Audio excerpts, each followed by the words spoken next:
এইসব বাংলার বেকার যুবকদেরকে আবার কুমিরের ছানা দেখাচ্ছে। দেখো আমি শিল্প নিয়ে এলাম, দেখো আমি জিন্দালদের নিয়ে এলাম, দেখো আমি শালবনিতে বিদ্যুৎ উৎপাদন কেন্দ্র করব।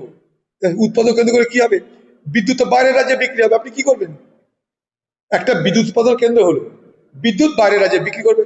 আপনি ফোকরে জমি দিয়েছেন, তা থেকে সস্তায় টাকা দিচ্ছেন, তারা পুঁজিপতি, তারা এসে আপনার রাজ্যে ফোকরে জমি নিয়ে ওই এলাকার জমি যাদের জমি ছিল তাদেরকে জমি ছাড়া করিয়ে, গৃহ ছাড়া করিয়ে, প্রতিশ্রুতি দেওয়ার পর প্রতিশ্রুতি পালন না করে আপনি পুঁজিপতিদের নিয়ে এসে শালবনিতে বিদ্যুৎ উৎপাদন কেন্দ্র করবেন।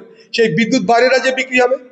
অর্থাৎ আমার রাজ্যের জমি, আমার রাজ্যের ঘর, আমার রাজ্যের টাকা সব কিছু সেই সমস্ত শিল্পপতিদের জন্য ব্যয় করে দিদি তাদের বড়লোক করছেন, তাদের পয়সার পরিমাণ বাড়াচ্ছেন।